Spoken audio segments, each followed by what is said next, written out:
नमस्कार दोस्तों, स्वागत है आपका हमारे YouTube चैनल जीके ट्रैकर पे। देखिए फ्रेंड्स, आज के इस वीडियो में हम बात करेंगे जो हमारी एक सीरीज़ है Uttarakhand GK MCQs topic wise हम यहाँ पे कवर कर रहे हैं।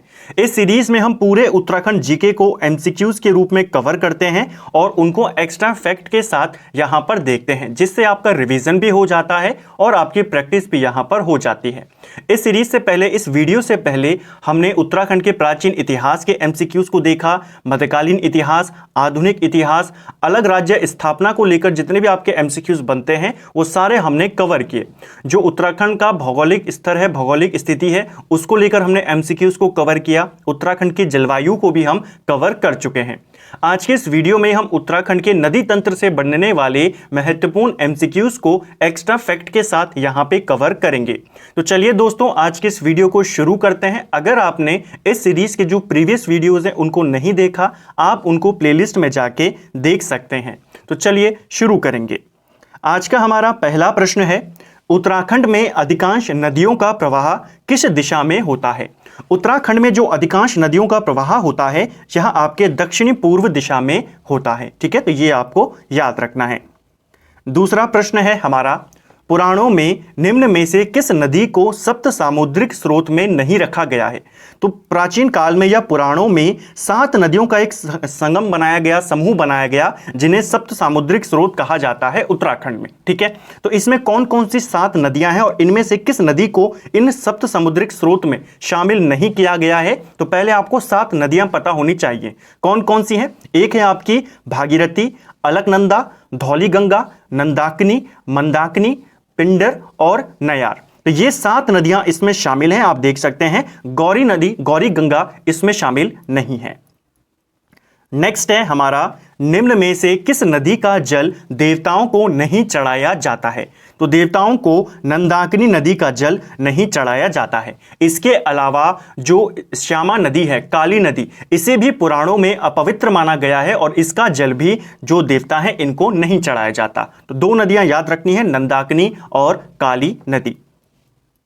उत्तराखंड में 3 मुख्य नदी तंत्र कौन से हैं? तो उत्तराखंड में मेनली 3 मुख्य नदी तंत्र हैं। कौन कौन से हैं? एक आपका गंगा नदी तंत्र है, एक आपका यमुना नदी तंत्र है और एक आपका काली नदी तंत्र है। ठीक है, गंगा नदी तंत्र की बात करें तो इसके अंदर आपका भागीरथी, अलकनंदा, नयार ये सारे उपतंत्र आ जाते हैं। यमुना नदी की बात करें तो इसमें आपका यमुना, टोंस ये सारे क्या है, इसमें उपतंत्र आ जाते हैं। टोंस नदी उपतंत्र इसी में आता है। काली नदी तंत्र की बात करें तो सरयू नदी, जो इसके अलावा आपकी पूर्वी धौलीगंगा आती है, ये सब नदियां किस में आ जाती हैं? आपकी काली नदी तंत्र में आ जाती हैं। नेक्स्ट है हमारा, भागीरथी का उद्गम स्थल कौन सा है? ये क्वेश्चन पेपर में पूछा गया था। भागीरथी आती है आपके गौमुख से। ऑप्शन बी इसका राइट आंसर होगा। देखिए, गंगोत्री ग्लेशियर जो है उसी में गौमुख नामक जगह है और यहीं से आती है भागीरथी। ठीक है, तो अगर आपको ऑप्शन में दोनों आते हैं तो आप गौमुख को टिक करेंगे, क्योंकि ये क्वेश्चन पेपर में पूछा गया था। आपको ऑप्शन में दोनों दिए गए थे, सही आंसर गौमुख था। ठीक है, एग्जैक्ट लोकेशन को आप टिक करेंगे। नेक्स्ट है, निम्न में से किस स्थान पर भागीरथी नदी को गंगा नदी के नाम से जाना जाता है? देखिए, जब ये निकलती है गौमुख से तो भागीरथी के नाम से निकलती है। यह नदी पहुंचती है देवप्रयाग में। देवप्रयाग में भागीरथी का संगम अलकनंदा के साथ होता है और वहां से आगे ये गंगा के नाम से बहती है। तो भागीरथी को किस स्थान के बाद गंगा के नाम से जाना जाता है? देवप्रयाग के बाद। गंगा नदी तंत्र के प्रमुख उपतंत्र कौन से हैं? तो गंगा नदी तंत्र के प्रमुख उपतंत्र, एक है भागीरथी उपतंत्र और एक है अलकनंदा उपतंत्र। ठीक है, ऑप्शन सी इसका सही आंसर है। गंगा नदी की प्रमुख सहायक नदियां कौन सी हैं? तो गंगा नदी की आपने प्रमुख सहायक नदी बतानी है। राइट आंसर है अलकनंदा और भागीरथी। इन दोनों का संगम होता है देवप्रयाग में और उसी के बाद इसको हम क्या कहते हैं? गंगा नदी के नाम से जानते हैं। देवप्रयाग से हरिद्वार तक गंगा की लंबाई कितनी है?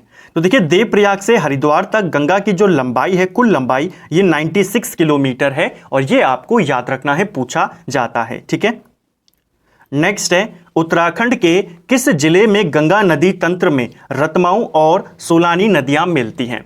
देखिए, जो गंगा नदी है जब ये देवप्रयाग के बाद आगे बहती है तो आगे जाकर भी गंगा नदी में कई सारी नदियां आकर मिलती हैं। इनमें से एक नदी है रतमाऊ और एक है सोलानी और ये दोनों नदियां हरिद्वार में गंगा के साथ संगम करती हैं। गंगोत्री से देवप्रयाग तक भागीरथी की लंबाई कितनी है? तो गंगोत्री से यानी कि जहां से आपकी भागीरथी निकलती है गौमुख से, वहां से लेकर देवप्रयाग तक ये भागीरथी के नाम से बहती है और इसकी कुल लंबाई है 205 किलोमीटर। यहां पर यह अलकनंदा से संगम करती है और अलकनंदा जो आपके संतोपत ताल से आती है, संतोपत ग्लेशियर से आती है, इसकी लंबाई है 195 किलोमीटर, ठीक है, देवप्रयाग तक। इसके बाद ये दोनों नदियां संगम करती हैं और फिर हरिद्वार तक जाती हैं। 96 किलोमीटर बहती है गंगा के नाम से।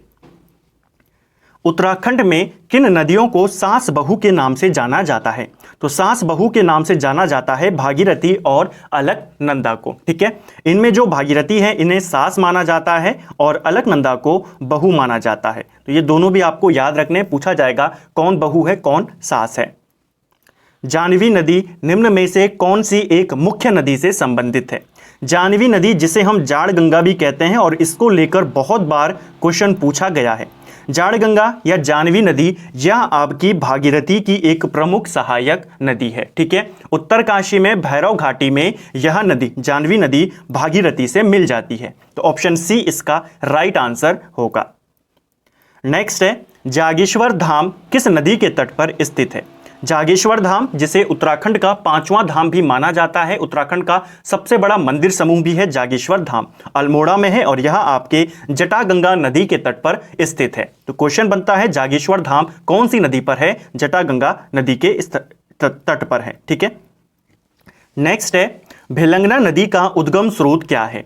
भिलंगना नदी की बात करें तो भिलंगना नदी का उद्गम होता है खतलिंग ग्लेशियर से। ऑप्शन डी इसका राइट आंसर होगा। टिहरी से यह आती है और जो पुराना टिहरी था गणेश प्रयाग, वहां पर यह भागीरथी के साथ संगम कर लेती है, ठीक है। तो उद्गम कहां से है भिलंगना का? यह आपके खतलिंग ग्लेशियर से है।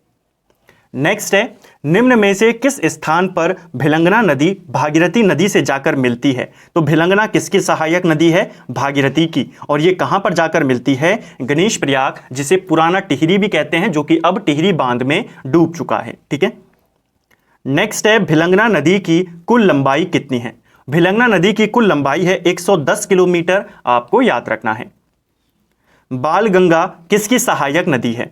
तो बालगंगा ये सहायक नदी है भिलंगना की, आपको याद रखना है। ऑप्शन सी इसका राइट आंसर है। इसके अलावा मेदे गंगा, दूध गंगा, धर्म गंगा, ये सारी सहायक नदियां हैं भिलंगना की, और भिलंगना भागीरथी की सहायक है, ये भी आपको पूछा जाता है।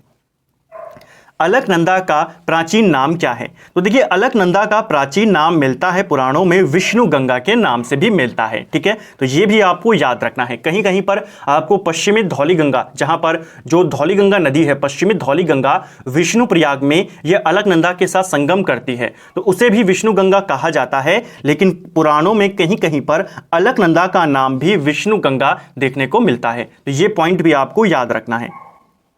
नेक्स्ट है, अलकनंदा नदी का एक अन्य नाम और कौन सा है? तो अलकनंदा नदी को हिरण्यवती के नाम से भी जाना जाता है। नेक्स्ट है, अलकनंदा नदी का उद्गम स्थल कहां पर है? अलकनंदा नदी कहां से आती है? यह आपके संतोपत हिमनद से आती है। देखिए, जो चमोली में है संतोपत शिखर, वहीं पर आपका अलकापुरी बांक नाम का ग्लेशियर है और वहीं पर आपका संतोपत हिमनद है। इसी के नजदीक आपका संतोपत ताल है, यहीं से निकलती है अलकनंदा। तो आपको या तो संतोपत ताल देगा, संतोपत ग्लेशियर देगा, आपको उसी के अकॉर्डिंग टिक करना है। ये आपके संतोपत से आती है और चमोली जिले से आती है अलकनंदा। अलकनंदा नदी कहां से कहां तक बहती है? देखिए, अगर आपके कॉन्सेप्ट क्लियर हैं तो आपसे कोई भी क्वेश्चन वो बना दे घुमाकर, आप इसका आंसर कर जाएंगे, किसी भी क्वेश्चन का आंसर कर जाएंगे, अगर आपकी सारी जो कॉन्सेप्ट है वो क्लियर है। अब देखिए, क्वेश्चन बना दिया कि अलकनंदा नदी कहां से कहां तक बहती है, तो आपको पता है संतोपत से आती है और देवप्रयाग में ये किसके साथ संगम कर लेती है? भागीरथी के साथ। तो ये आपके संतोपत से देवप्रयाग तक बहती है, ठीक है। तो आपको ये ध्यान रखना है। अलकनंदा नदी की संतोपत से देवप्रयाग तक की लंबाई कितनी है? तो इसकी लंबाई मैंने आपको पहले ही बताई, यहाँ 195 किलोमीटर इसकी कुल लंबाई है। तो अलकनंदा की लंबाई है 195 किलोमीटर, भागीरथी की लंबाई है 205 किलोमीटर। ये दोनों देवप्रयाग में संगम करते हैं और फिर गंगा के नाम से बहते हैं 96 किलोमीटर हरिद्वार तक।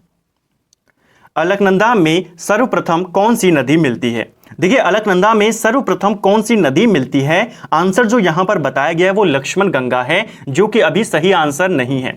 अगर आपको ऐसा क्वेश्चन बनता है तो आप पहला रेफरेंस सरस्वती नदी को ही देंगे। ठीक है, अलकनंदा में सबसे पहले मिलने वाली नदी कौन सी है? सरस्वती है। ये आपको ध्यान रखना है। अगर ये ऑप्शन में ना हो तो फिर आप लक्ष्मण गंगा की तरफ रुख करेंगे। नेक्स्ट है, निम्न में से कौन अलकनंदा की सहायक नदी है? अलकनंदा की सहायक नदी आपने बतानी है, इनमें से कौन सी है? देखिए सही आंसर है यहां पर ऑप्शन डी, ये सभी। जो ये सारी नदियां हैं, सरस्वती, धौलीगंगा, मंदाकिनी, ये सब अलकनंदा की सहायक नदी हैं। सरस्वती की बात करें, सरस्वती नदी कॉमेट पर्वत में रत्ताकोना नामक एक जगह है और वहां पर स्थित है देवताल, यहां से आती है और केशव प्रयाग में अलकनंदा से ये मिल जाती है। ठीक है, तो उद्गम भी हमने देख लिया और कहां पर मिलती है वो हमने देखा। धौलीगंगा की बात करें, जो यहां पे इसका मतलब है पश्चिमी धौलीगंगा, ये विष्णु प्रयाग में अलकनंदा से मिल जाती है। धौलागिरी के कुनगुल श्रेणी से ये आती है।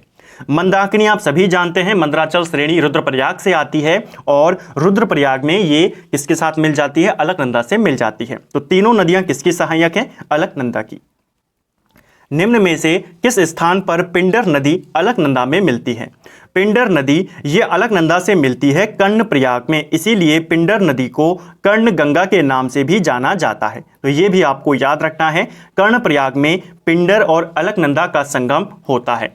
पिंडर नदी बागेश्वर में जो है आपका पिंडारी ग्लेशियर, वहां से निकलकर आती है। ठीक है, पिंडर नदी की एक प्रमुख सहायक नदी है आटागाड़, ये आपको याद रखना है। ठीक है, पिंडर अलकनंदा की सहायक है और जो पिंडर है इसकी सहायक है आटागाड़।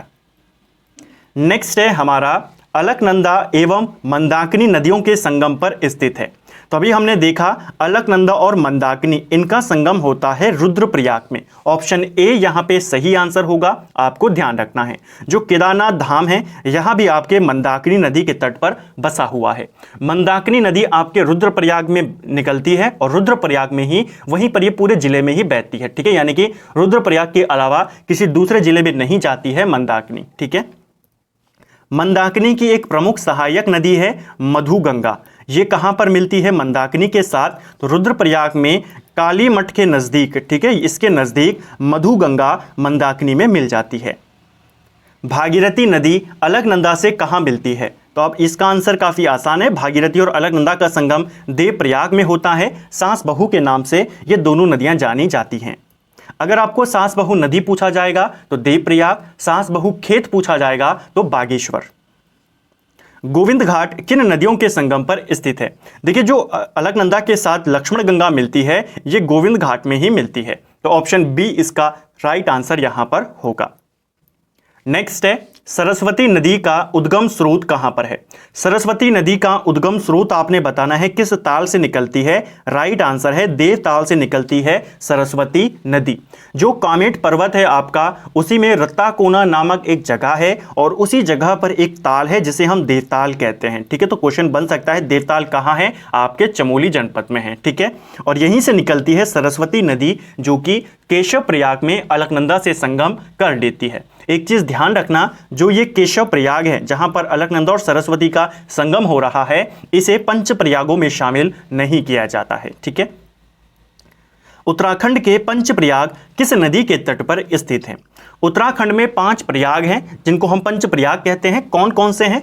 वो आपका है, पहला प्रयाग माना जाता है विष्णु प्रयाग को, दूसरा प्रयाग है नंद प्रयाग, तीसरा कर्ण प्रयाग, चौथा आपका रुद्र प्रयाग और पंचम प्रयाग माना जाता है देव प्रयाग को। ठीक है, ये पांचों प्रयाग अलकनंदा के तट पर हैं। ठीक है, हालांकि अलकनंदा के साथ संगम होते हैं, प्रयाग का अर्थ ही होता है कि 2 नदियों का संगम। तो हर जगह पर, हर प्रयाग में 2 नदियों का संगम होता है, लेकिन अलकनंदा सब में कॉमन है। ठीक है, विष्णु प्रयाग में पश्चिमी धौलीगंगा से मिलती है, नंद प्रयाग में अलकनंदा मंदाकिनी से मिलती है, कर्ण प्रयाग में ये पिंडर नदी से मिलती है, रुद्र प्रयाग में मंदाकिनी से और देव प्रयाग में ये भागीरथी से मिलती है। पश्चिमी धौलीगंगा की सहायक नदी कौन सी है? तो पश्चिमी धौलीगंगा की सहायक नदी है ऋषि गंगा, गणेश गंगा और गिरथी नदी, यानी कि उपयुक्त सभी। नेक्स्ट है नंद प्रयाग में किन नदियों का संगम होता है? नंद प्रयाग में आपकी नंदाकिनी मिलती है अलकनंदा से, नाम से ही आप बता देंगे। ठीक है, त्रिशूल पर्वत का जो नंदा घुघुटी नामक जगह है वहां से आती है नंदाकिनी। पिंडर नदी का उद्गम है। पिंडर नदी कहां से आती है? आप जानते हैं पिंडारी ग्लेशियर बागेश्वर से आती है। कौन सी नदी केदारनाथ से रुद्रप्रयाग तक बहती है? तो केदारनाथ धाम मैंने आपको भी बताया मंदाकिनी नदी के तट पर है और रुद्रप्रयाग तक ये बहती है। रुद्रप्रयाग में मंदाकिनी अलकनंदा से संगम कर लेती है। नेक्स्ट है, मंदाकिनी नदी किस जल प्रवाह से संबंधित है? तो मंदाकिनी किस जल प्रवाह से संबंधित है, यानी किस नदी तंत्र से या किसकी प्रमुख सहायक नदी है? तो मंदाकिनी आप जानते हैं अलकनंदा की सहायक नदी है। पंच प्रयागों में अंतिम प्रयाग कौन सा है? देखिए 5 प्रयाग हैं और इनमें आपको क्रम पूछा जाता है, तो आप टिक कर लें। पहला प्रयाग माना जाता है जो आपका विष्णु प्रयाग है, ठीक है। प्रथम प्रयाग कौन है? विष्णु प्रयाग। दूसरा प्रयाग माना जाता है नंद प्रयाग को। तीसरा प्रयाग माना जाता है कर्ण प्रयाग को। और चौथा जो चौथा प्रयाग है वो माना जाता है आपके रुद्र प्रयाग को। और पंचम केदार आपके देव प्रयाग को माना जाता है। तो ये सारे आपको याद रखने हैं, क्रम पूछा जाता है। यहां पर पूछा गया है अंतिम प्रयाग कौन सा है, तो अंतिम प्रयाग है हमारा देव प्रयाग। ऑप्शन डी इसका राइट आंसर यहां पर होगा। तो ये आपको याद रखना है, ठीक है। 5 प्रयागों के क्रम याद रखने हैं, कौन कौन सी नदियां मिलती हैं वो याद रखना है। जल्दी से एक बार दोबारा से हम रिवाइज कर लेते हैं, हमने ऊपर भी किया है वैसे। विष्णु प्रयाग में पश्चिमी धौलीगंगा, कर्ण प्रयाग में आपकी पिंडर नदी, रुद्र प्रयाग में मंदाकिनी, देव प्रयाग में भागीरथी और नंद प्रयाग में नंदाकिनी, ठीक है। नेक्स्ट है हमारा, निम्न में से कौन सी नदी पौड़ी की ब्यास घाट के पास गंगा नदी में मिलती है? तो पौड़ी में ब्यास घाट के पास फूलचट्टी नामक जगह पर गंगा नदी से संगम करती है नयार नदी। ऑप्शन बी इसका राइट आंसर यहां पर होगा, आपको ध्यान रखना है, ठीक है। चलिए नेक्स्ट है हमारा, और एक और चीज, जो ये नयार नदी है यह आपकी पूर्वी नयार और पश्चिमी नयार से मिलकर बनी है। दोनों नयार नदियां दूधातुली श्रृंखला से आती हैं और इन दोनों का संगम सतपुली में होता है, ठीक है। सतपुली में ये दोनों नदियां आपस में मिलती हैं और नयार नदी यहां पर बना लेती हैं। नेक्स्ट है हमारा, पश्चिमी रामगंगा का उद्गम होता है। तो पश्चिमी रामगंगा का उद्गम कहां से होता है? यह भी आपके दूधातोली श्रेणी से आती है, ठीक है। और पश्चिमी रामगंगा को राठवाहिनी या रथवाहिनी भी कहा जाता है, ठीक है। कहीं पर रथवाहिनी लिखा है, कहीं पर राठवाहिनी लिखा है, तो दोनों आपको याद रखने हैं। किसे कहते हैं? पश्चिमी रामगंगा को। कहां से आती है? दूधातोली श्रेणी से। निम्न में से कौन पश्चिमी रामगंगा की सहायक नदी है? तो पश्चिमी रामगंगा की सहायक नदी है उपयुक्त सभी, ये सभी की सभी पश्चिमी रामगंगा की सहायक नदी हैं, ठीक है। बिरमा, गागस, बीनो। जो पश्चिमी रामगंगा है दूधातोली श्रेणी से आती है, कालागढ़ से ये राज्य से बाहर चली जाती है, ठीक है। कालागढ़ आप जानते हैं पौड़ी में है। कालागढ़ बांध जो है वो पश्चिमी रामगंगा के ऊपर ही बना है। यहां से ये उत्तराखंड से बाहर चली जाती है और यूपी के कन्नौज में जाकर पश्चिमी रामगंगा जो है ये आपके गंगा नदी से संगम कर लेती है, ठीक है। राज्य के अंदर पश्चिमी रामगंगा की लंबाई कितनी है? तो इसकी लंबाई है 155 किलोमीटर, ठीक है। दूधातोली श्रृंखला से लेकर के कालागढ़ तक। पूर्वी रामगंगा उत्तराखंड के किस जिले से आती है? तो पूर्वी रामगंगा जो है ये आपके पिथौरागढ़ से आती है। ऑप्शन बी इसका राइट आंसर होगा। पूर्वी रामगंगा किसकी सहायक नदी है? सरयू की सहायक नदी है। जो रामेश्वर तीर्थ है पिथौरागढ़ में, यहां पर पूर्वी रामगंगा संगम कर लेती है किसके साथ? सरयू नदी के साथ। तो ये पॉइंट आपको याद रखना है। आती कहां से है? आपके पिथौरागढ़ से आती है पूर्वी रामगंगा, जो पिथौरागढ़ में आपका नामिक ग्लेशियर और पॉन्टिंग ग्लेशियर है, यहां से आती है। और फिर ये रामेश्वर तीर्थ ये भी पिथौरागढ़ में है और किसके साथ संगम कर लेती है? सरयू के साथ। पूर्वी रामगंगा नदी का उद्गम स्रोत है। तो पूर्वी रामगंगा का हमने उद्गम स्रोत देखा पॉन्टिंग ग्लेशियर, इसके साथ साथ नामिक ग्लेशियर भी इसका स्रोत माना जाता है। तो आपको दोनों याद रखने हैं, अगर दोनों में से एक आता है तो आप उसी को टिक करेंगे। पूर्वी रामगंगा की राज्य में लंबाई कितनी है? 108 किलोमीटर। नेक्स्ट है हमारा, पूर्वी रामगंगा की सहायक नदियां कौन सी हैं? तो पूर्वी रामगंगा की सहायक नदी हैं भुजपत्री गाड़, गरगतिया, काला पानी गाड़, इसके अलावा बेरल गाड़। ये सारी सहायक नदियां हैं किसकी? पूर्वी रामगंगा की। किस स्थान पर पूर्वी रामगंगा सरयू नदी में मिलती है? तो पूर्वी रामगंगा सरयू में मिल जाती है रामेश्वर तीर्थ में, पिथौरागढ़ में इन दोनों का संगम हो जाता है। बाकरा नदी का उद्गम स्थल है। तो बाकरा नदी का उद्गम स्थल कहां से है? तो यह नदी नैनीताल से निकलती है, ठीक है। बाकरा नदी कहां से आती है? नैनीताल से। और उधम सिंह नगर में एक जगह है खानपुर, खानपुर से ये नदी उत्तराखंड से बाहर चली जाती है, ठीक है। तो ये भी आपको याद रखना है। बांकरा नदी के समांतर बहने वाली प्रमुख नदी कौन सी है? तो बांकरा नदी के पैरेलल में बहती है, समांतर में बहती है गार्गी नदी, जिसे हम गौला नदी के नाम से भी जानते हैं। तो दोनों एक ही नाम है, कंफ्यूजन नहीं करना है। गौला नदी ये भी आपके नैनीताल से आती है, नैनीताल का जो पहाड़ पानी है वहाँ से निकलती है गार्गी या गौला नदी, और ये फिर उधम सिंह नगर में जाती है। उधम सिंह नगर में एक जगह है किच्छा, और किच्छा से यह नदी उत्तराखंड से बाहर चली जाती है। ठीक है, तो सारा आपको याद रखना है। गार्गी नदी के समांतर बहने वाली देहुआ नदी किस जनपद से होते हुए राज्य से बाहर चली जाती है? जो गार्गी नदी के समांतर में बहती है यह है देहुआ नदी, और यह भी आपके नैनीताल से आती है और फिर उधम सिंह नगर से यह राज्य से बाहर चली जाती है। निम्न में से कौन सी नदी देहुआ नदी से निकलकर नानक सागर में समाहित हो जाती है? देखिए, नैनीताल में एक जगह है चोरगलिया। चोरगलिया के निकट ये जो नदी है आपकी, यहाँ पर नंदौर नदी देहुआ नदी से निकलती है, और आगे जाकर जो नैनीताल और उधम सिंह नगर की सीमा पर नानक सागर बांध है वो उसमें ये नदी चली जाती है। तो क्वेश्चन बनता है, नानक सागर बांध किस नदी पर बना है? नंदौर नदी पर बना है। नेक्स्ट है, निम्नलिखित में से कौन सी नदी हिमनद से नहीं आती है? तो इनमें से कौन सी है जो हिमनद से नहीं आती है? सही आंसर है कोसी नदी। कोसी नदी बागेश्वर में जो कौसानी है वहां पर धार पानीधार नामक जगह से निकलती है। ठीक है, तो कोसी नदी ग्लेशियर से नहीं आती है, यमुना भी ग्लेशियर से आती है, अलकनंदा भी, और मंदाकिनी जो है ये भी चौराबड़ी ग्लेशियर से आती है। नेक्स्ट है, निम्न में से कौन सी नदी राज्य के कौसानी, अल्मोड़ा और नैनीताल जिलों में बहने के बाद सुल्तानपुर नामक जगह से राज्य से बाहर निकल जाती है? तो सुल्तानपुर से बाहर हो जाती है कोसी नदी। उत्तराखंड में कुल लंबाई है 168 किलोमीटर, ये भी आपको याद रखना है। ठीक है, उत्तराखंड की कोसी नदी किसकी सहायक नदी है? यहाँ कोसी नदी सहायक नदी है रामगंगा की, आपको याद रखना है। ठीक है, हालांकि इनका संगम उत्तराखंड में नहीं होता, यूपी में आगे जाकर जो कोसी नदी है सुल्तानपुर से उत्तराखंड से बाहर चली जाती है, आगे जाकर यूपी में ये रामगंगा से संधि संगम कर लेती है। कुमाऊं में किस नदी की घाटी को धान का कटोरा कहा जाता है? तो धान का कटोरा कहा जाता है कोसी नदी घाटी को। ऑप्शन सी इसका सही आंसर है। उत्तराखंड की कौन सी नदी कोसी की सहायक नदी है? तो कोसी की सहायक नदियों की बात करें तो यहाँ पर सोमाली गाड़, यह भी आपकी कोसी की सहायक नदी है। ऑप्शन ए इसका राइट आंसर होगा। ठीक है, सोमाली गाड़ किसकी सहायक नदी है? कोसी नदी की। इसके अलावा मिनोल गाड़, देवगाड़, ये भी कोसी नदी की सहायक नदी है। नेक्स्ट है हमारा, गलत युग्म का चयन कीजिए। इसमें से आपने बताना है गलत युग्म कौन सा है।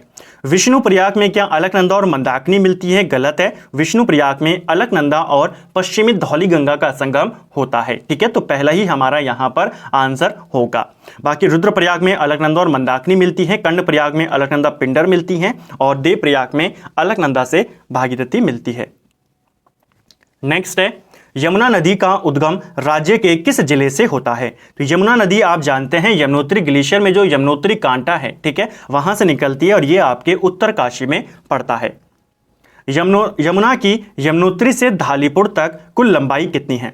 यमुना नदी यमुनोत्री ग्लेशियर से आती है, एग्जैक्ट लोकेशन पूछेगा तो यमुनोत्री कांठा। ठीक है, और ये धालीपुर तक बहती है। धालीपुर आपका देहरादून में है, यहां तक ये बहती है, और इसके बाद जो यमुना नदी है ये उत्तराखंड से बाहर चली जाती है। तो यमुनोत्री से धालीपुर तक यमुना की कुल लंबाई है 136 किलोमीटर। ऑप्शन ए इसका सही आंसर होगा।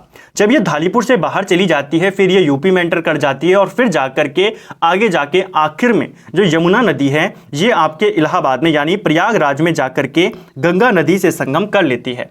प्रयागराज में किन किन का संगम होता है? गंगा और यमुना का। तो क्वेश्चन बनता है यमुनोत्री से लेकर इलाहाबाद तक, प्रयागराज तक यमुना की कुल लंबाई कितनी है? उत्तराखंड में तो 136 है, कुल लंबाई की बात करें तो 1384 किलोमीटर इनकी कुल लंबाई है। नेक्स्ट है, निम्न में से कौन यमुना की सबसे बड़ी सहायक नदी है? देखिए, यमुना की सबसे बड़ी और सबसे प्रमुख सहायक नदी है टोंस नदी। ऑप्शन बी इसका राइट आंसर होगा।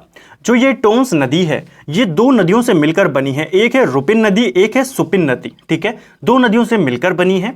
जो आपकी सुपिन नदी है ये उत्तरकाशी में जो बंदरपूंछ पर्वत है इसी पर एक ग्लेशियर है स्वर्ग रोहिणी ग्लेशियर, यहां से आती है। ठीक है, तो सुपिन नदी उत्तरकाशी के स्वर्ग रोहिणी ग्लेशियर से आती है। रुपिन नदी आपके डोडरा क्वार से आती है। कहां से आती है? डोडरा क्वार, और ये हिमाचल प्रदेश में पड़ता है। तो ये दोनों पॉइंट आपको मैं बताना चाह रहा था कि जो रुपिन नदी है और जो सुपिन नदी है, सुपिन नदी उत्तराखंड से आती है, उत्तरकाशी से आती है।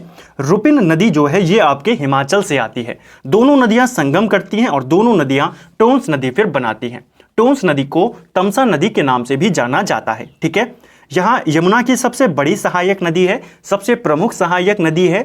यह नदी यमुना नदी में 2.5 गुना ज्यादा पानी लेकर आती है। यमुना से 2.5 गुना ज्यादा जल यही लेकर आती है। इसकी कुल लंबाई उत्तराखंड में कितनी है? 148 किलोमीटर। नेक्स्ट है, टोंस नदी कहां से निकलती है? अब देखिए, टोंस नदी की एक शाखा निकलती है स्वर्गरोहिणी ग्लेशियर से, तो आपको यहीं पर इसे ही टिक करना होगा। ठीक है, ऑप्शन ए इसका राइट आंसर होगा। हालांकि एक शाखा निकलती है जिसे हम कहते हैं सुपिन नदी। ठीक है, यही सुपिन आगे जाकर हिमाचल से आने वाली रुपिन के साथ संगम करती है और फिर बनती है टोंस नदी। यमुना नदी तंत्र की प्रमुख सहायक नदी कौन सी है? तो यमुना नदी तंत्र की सबसे प्रमुख सहायक नदी हमने देखी। अगर अन्य प्रमुख सहायक नदियों की बात करें तो हनुमान गंगा, ऋषि गंगा, खतनु गाड़, इसके अलावा कृष्णा गाड़, कमल गाड़, बरनी गाड़, भद्री गाड़, बनाड़ गाड़, ये सब सहायक नदियां किसकी हैं? यमुना नदी की सहायक नदियां हैं। ठीक है, नेक्स्ट है, राज्य के किस स्थान से होकर यमुना नदी राज्य से बाहर निकल जाती है? राज्य से बाहर जाती है धालीपुर से। ऑप्शन बी इसका राइट आंसर होगा। और कितनी लंबाई थी यहां तक? यमुनोत्री से लेकर 136 किलोमीटर। निम्न में से कौन सी नदी देहरादून जनपद के रामपुर मंडी में यमुना नदी से मिलती है? बहुत इंपॉर्टेंट क्वेश्चन है, हाल ही में पूछा गया था। यमुना की ही हमने ऊपर अन्य सहायक नदियां देखी, प्रमुख सहायक नदी देखी। एक और प्रमुख सहायक नदी है जिसे कहते हैं आसन नदी। ऑप्शन डी इसका राइट आंसर होगा।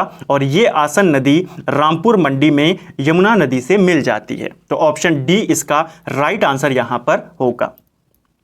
नेक्स्ट है, निम्न कथनों पर विचार करना है और फिर आपने बताना है कौन सा कथन यहां पर सत्य है।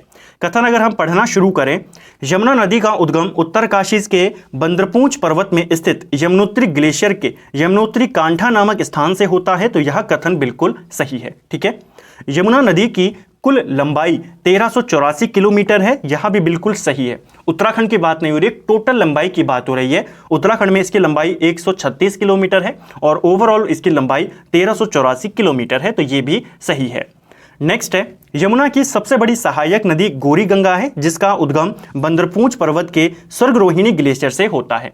तो ये यहां पर गलत है। गौरी गंगा काली गंगा की सहायक नदी है और जौलजीवी नामक जगह पर पिथौरागढ़ में इनका संगम होता है। यमुना से इसका कोई लेना देना नहीं है।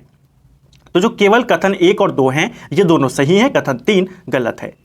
उस नदी का नाम बताइए जिसकी सीमा बनाने के लिए गढ़वाल और कुमाऊं के राजा युद्धरत रहते थे।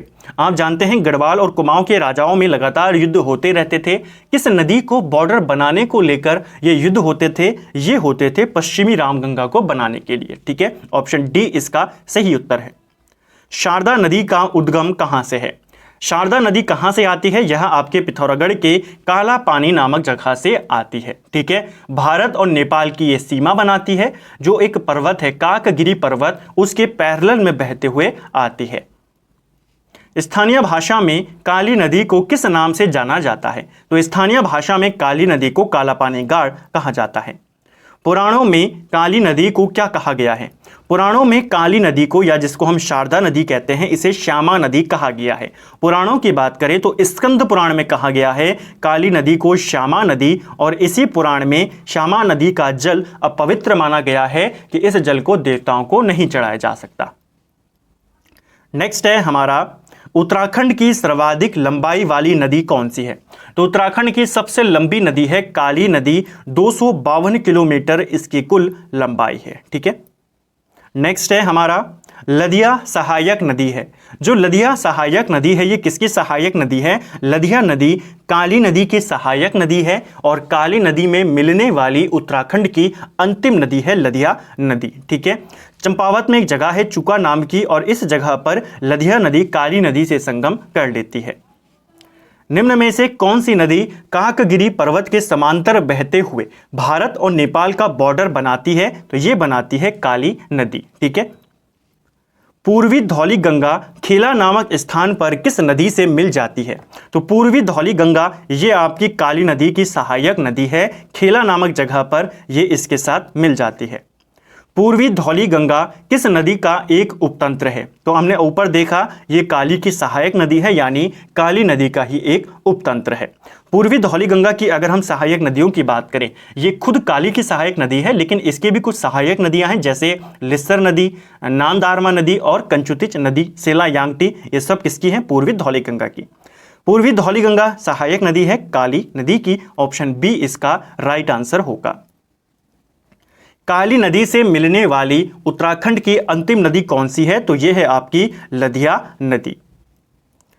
निम्न में से कौन काली नदी की प्रारंभिक सहायक नदी है? आखिरी नदी तो लदिया नदी है, लेकिन अगर शुरुआती नदी की बात करें जो काली की सहायक है तो वो है कुठियांगटी नदी। ठीक है, ये भी आपको याद रखना है। कुठियांगटी काली में मिलने वाली पहली नदी है। संगचुनमा, निरकुट, थुमका ये कुठियांगटी की सहायक नदियां हैं।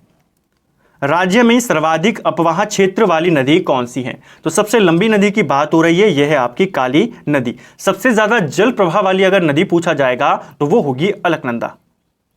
काली व गोरी नदी का संगम किस स्थान पर होता है? तो काली और गोरी इनका संगम होता है जौलजीबी नामक जगह पर। ये आपके पिथौरागढ़ में है और इसी जगह पर आपका मेला भी लगता है, जौलजीबी मेला। क्वेश्चन बनता है जौलजीबी मेला किन नदियों के संगम पर लगता है? तो काली और गोरी गंगा के संगम पर लगता है। ठीक है, गजेंद्र बहादुर के द्वारा 1914 में जौलजीबी मेले की शुरुआत की गई थी। काली नदी को सबसे अधिक जल राशि प्रदान करने वाली नदी कौन सी है? देखिए कौन सी नदी है जो काली नदी को सबसे ज्यादा जल देती है? तो वो है सरयू नदी। ऑप्शन सी इसका राइट आंसर होगा। सरयू नदी पंचेश्वर में, जो कि चंपावत में है, पंचेश्वर में काली नदी से मिल जाती है। ठीक है, और सरयू नदी को कुमाऊं की सबसे पवित्र नदी भी माना जाता है। सरयू नदी का उद्गम स्थल है।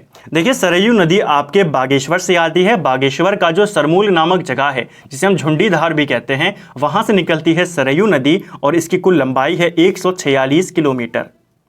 सरयू की प्रथम सहायक नदी कौन सी है? सरयू नदी की जो पहली सहायक नदी है वो है गोमती नदी। ऑप्शन ए इसका राइट आंसर यहां पर होगा। गोमती नदी बागेश्वर के डेबरा श्रेणी से आती है। कहां से आती है? डेबरा श्रेणी, बागेश्वर से आती है गोमती नदी और बागेश्वर में ही ये सरयू के साथ संगम कर लेती है। गौला नदी पर कौन सा शहर स्थित है? गौला, या जिसे हमने ऊपर देखा गार्गी नदी भी कहते हैं, इसके तट पर बसा हुआ है हल्द्वानी। और कई बार पूछा गया है कि हल्द्वानी किस नदी के तट पर है? गौला नदी के तट पर है। शिमली किन निम्न में से किस नदी के किनारे स्थित है? देखिए शिमली जो जगह है आपके चमोली में है, कर्णप्रयाग के नजदीक है और यहां आपके पिंडर नदी के तट पर बसा हुआ है। ऑप्शन बी इसका राइट आंसर होगा। निम्न में से कौन सा नगर काली नदी के तट पर स्थित है? तो काली नदी के तट पर आप जानते हैं जौलजीबी है। बेसिकली काली और गोरी नदी के संगम पर यह स्थित है। निम्न में से कौन सा नगर भागीरथी के तट पर है? तो भागीरथी की सहायक नदी हमने ऊपर पढ़ी जानवी और जाड़ गंगा, और इन दोनों का संगम होता है भैरव घाटी में। ठीक है, तो उत्तरकाशी में है भैरव घाटी और यह आपके भागीरथी और जाड़ गंगा के तट पर स्थित है। निम्न में से कौन सा नगर अलकनंदा के तट पर स्थित है? और बहुत बार ये क्वेश्चन पूछा गया है। अलकनंदा के तट पर स्थित है श्रीनगर। निम्न में से कौन सा नगर भिलंगना के तट पर है? तो भिलंगना के तट पर है आपका टिहरी। निम्न में से कौन सा नगर मंदाकिनी के तट पर है? तो मंदाकिनी नदी आपके मंदराचल श्रेणी, चौराबड़ी ताल यहां से निकलती है और आपके केदारनाथ, रुद्रप्रयाग इनके तट पर स्थित है। ठीक है, तो ये आपको याद रखना है, मंदाकिनी के तट पर स्थित है, ये पूछा गया है यहां पर। ठीक है, तो मंदाकिनी के तट पर आपका जो केदारनाथ यहां पर बताया गया, हालांकि दोनों होने चाहिए, केदारनाथ और रुद्रप्रयाग, लेकिन रुद्रप्रयाग में अलकनंदा से भी संगम हो जाता है। जब इस तरीके के ऑप्शन आ जाएं, एक जगह पे संगम हो रहा हो और एक जगह पे सिर्फ नदी हो, तो आपको एग्जैक्ट वाली को चुनना है, संगम वाली को नहीं चुनना। जो हमने ऊपर क्वेश्चन देखे वहां पर केवल एक ही ऑप्शन था, वो संगम वाला ऑप्शन था, तभी हमने उनको चूज किया। ठीक है, यहां पर इसका आंसर होगा केदारनाथ। रामबाड़ा, सोनप्रयाग, तिलवाड़ा किस नदी के किनारे स्थित हैं? तो ये सभी के सभी मंदाकिनी के किनारे स्थित हैं। नेक्स्ट है और आज का अंतिम प्रश्न है, उत्तराखंड में रिवर राफ्टिंग के लिए प्रसिद्ध नदी कौन सी है? ये क्वेश्चन पेपर में पूछा गया है, तो प्रीवियस ईयर क्वेश्चन है। उत्तराखंड में रिवर राफ्टिंग के लिए प्रसिद्ध है गंगा नदी। ऑप्शन सी इसका सही आंसर होगा। तो फ्रेंड्स, ये था हमारा Uttarakhand GK MCQ series. Topic wise हम कवर कर रहे थे और आज हमने यहाँ पर 8वां वीडियो यहाँ पे कवर किया। उत्तराखंड के नदी तंत्र को हमने यहाँ पर रिवाइज किया ताकि आपका जो साथ में प्रैक्टिस भी हो जाए, एक्स्ट्रा फैक्ट के साथ देखा ताकि आपका रिवीजन भी यहाँ पर हो जाए। उम्मीद करता हूँ आपको वीडियो पसंद आया होगा। अगर आपको ये वीडियो पसंद आया है तो वीडियो को लाइक आप ज़रूर करें और कमेंट बॉक्स में ज़रूर बताएं कि आपका कितना स्कोर यहाँ पे रहा और वीडियो आपको कैसा लगा। Thank you friends.